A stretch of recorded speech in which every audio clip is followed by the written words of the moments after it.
Hello again. I'm the numismatist, and welcome to my channel. And we're going to talk about the 1943 steel penny. History, for those who actually paid attention in school and didn't fall asleep, tells us in 1943 the United States was up to its neck in a world war. Raw materials such as copper were in dire need. We had plenty of it, but we still needed more. Lots of bullets, bombs, guns, wires, things like that. You needed copper and copper alloys.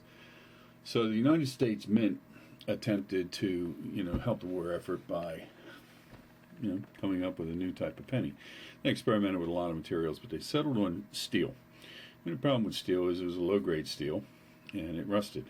So the way to inhibit rust on steel in those days was to zinc coat it. And what they did was they stamped the pennies, then they electroplated both sides.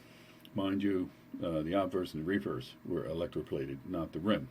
Okay, there was a process to do this, and that's why when you see a steel penny, a lot of times you will see some rust on the rim of that steel penny. Well, a lot of steel pennies end up looking kind of like this, with a dark gray coating.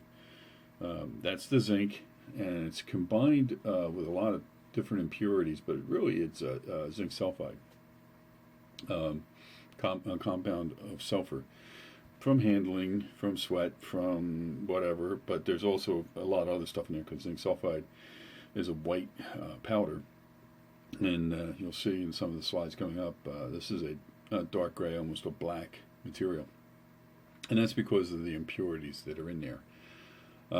So the gist of this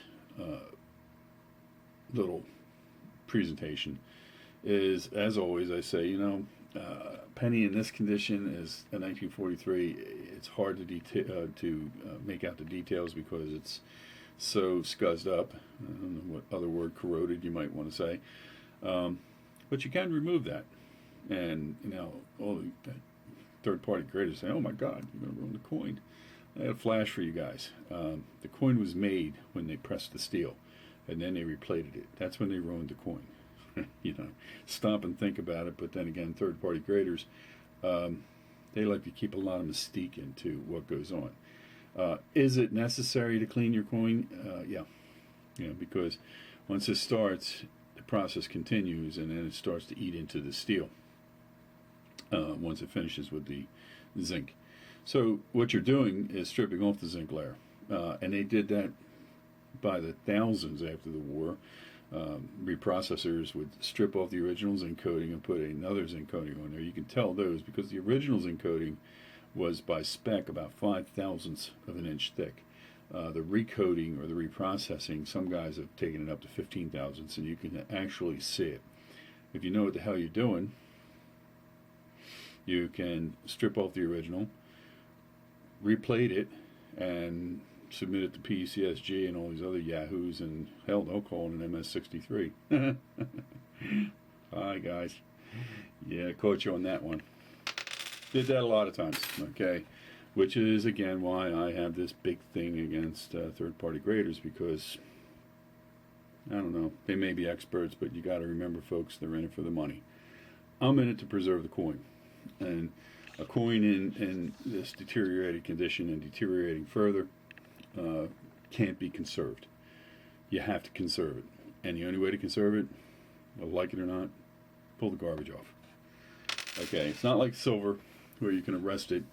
Zinc will continue because there is a dissimilar metal galvanic corrosion factor going on between the steel, or the iron, and zinc. Look it up in your chemistry books. So what we're going to do here is we're going to move on to the presentation. I'm going to show you some, coins that, well, I'll just throw them in there. You figure out whether they've been reprocessed or whether they came out of the mint. A lot of the coins that I have been conserved, but just to play with third-party graders every so often, I'll take one of my coins and send it up to them and see how they grade it. Sometimes I'll deslab. In fact, I do that quite a bit. I'll deslab coins and send them to different degraders and see how off they are from each other. It's kind of like a game, expensive game, but it's a game nonetheless. Okay, so sit back, watch, and at the end of this thing, we'll get back together again, and you can throw stuff at the screen and spitball, whatever. Could care less, but watch and learn. Be back. Okay, let's start by looking at a circulated or well-circulated 1943 steel that came from the Philadelphia Mint. And these are, this is the type of condition that you would expect to see these things if you found one in circulation. And you notice that the zinc coating is very well corroded, obscuring a lot of the features.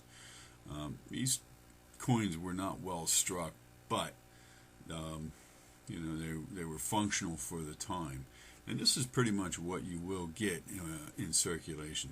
This is the obverse.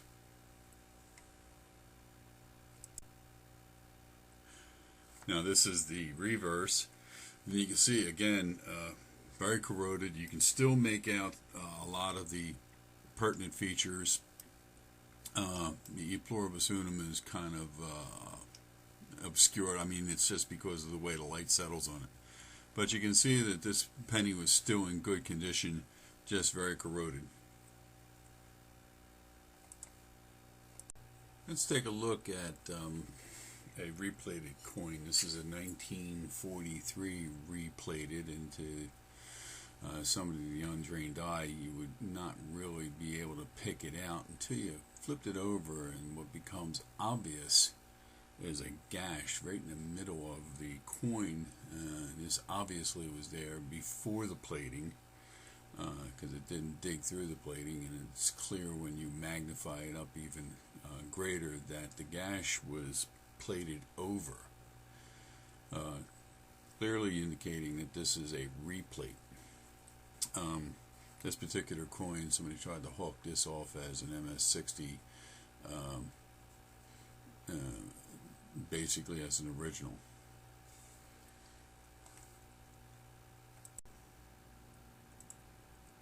Now this is an example of an original zinc penny that's in pretty clean condition. You'll notice that this has flow lines on it.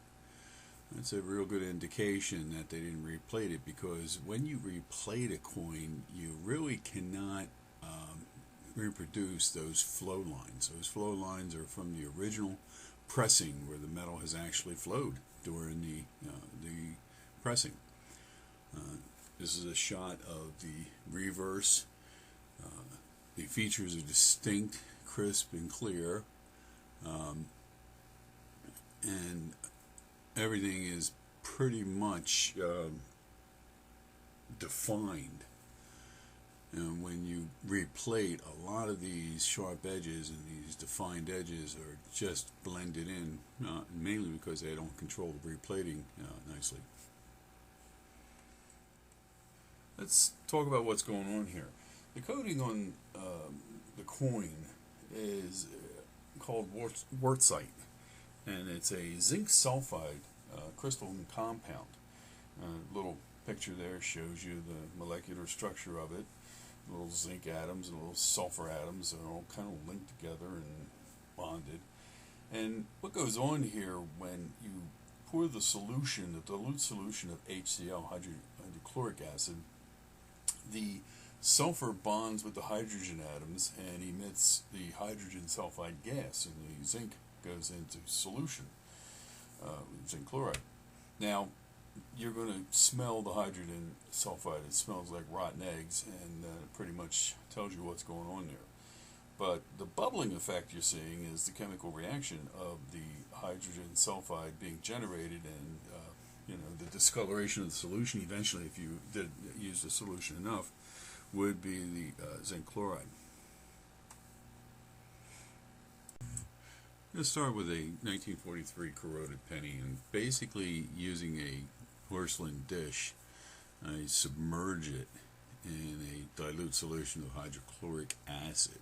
That's made with salt and vinegar, common household chemicals. In the first couple of minutes, you'll notice it start to boil or bubble up. That's the sulfur and the hydrogen outgassing. That's that rotten egg smell you're going to pick up. The zinc goes into zinc chloride in solution. This is about 2 minutes into the process. And you let the coin sit for about 2 hours, and eventually you come up with a pristine steel penny. It's pretty much what you're looking at. You can actually see the flow marks from the pressing of the coin. You have to turn the coin because it's going to be sitting on one side in order to do both sides equally. So I guess about an hour in, you might want to flip it over so that the obverse gets taken care of as well.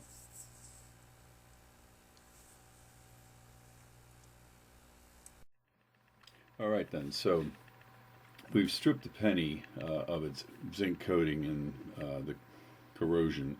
A lot of people would say, oh my God, you ruined the penny. It's really a matter of opinion. My opinion is the finished product here is a damn sight better than what we started out with. And what we started out with was eventually going to deteriorate more. Now, we've taken the zinc coating off. Now, another strange part of this is zinc and steel, or zinc and iron, are reactive metals, and they don't play well in the sandbox, so to speak. So eventually this coin was destined to corrode into oblivion. But now that we've taken the zinc away and we have just a steel penny, you have to preserve it. You have to basically conserve the penny. What I tend to use is on all of my coins, when I get them to a point where I'm conserving them, is a light layer of mineral oil. It's very inert.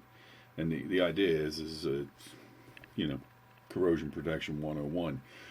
Block the passage of oxygen and to the reactive metal, and it won't oxidize. So putting in a coating of mineral oil on the coin kind of seals it. But again, it's like everything else in a collection. You don't seal it, put it away, and never look at it again for 100 years. It has to be taken care of. You have to literally maintenance your collection. So that's pretty much my version of how to preserve and conserve a steel penny. And I really don't care what a lot of other coin heads think. They think, oh my God, you're stripping it, you're changing it, you're altering it. The beauty of the penny is preserved for what it's worth. And some people say, damn, it's a steel penny, dude, get over it. Well, yeah, you're right, but it is in fact art, and it's preserved art now. So that's my spiel on how to preserve your steel penny. And if you got any comments, feel free to comment. I'll take negative, positive, I don't care, because I don't listen anyway. I do what I'm going to do. I hope you enjoyed this, and you can try. If you got any questions, feel free to comment and write them in. Thanks for watching. Come back again, because I've got some other cool tricks to show too. Bye-bye.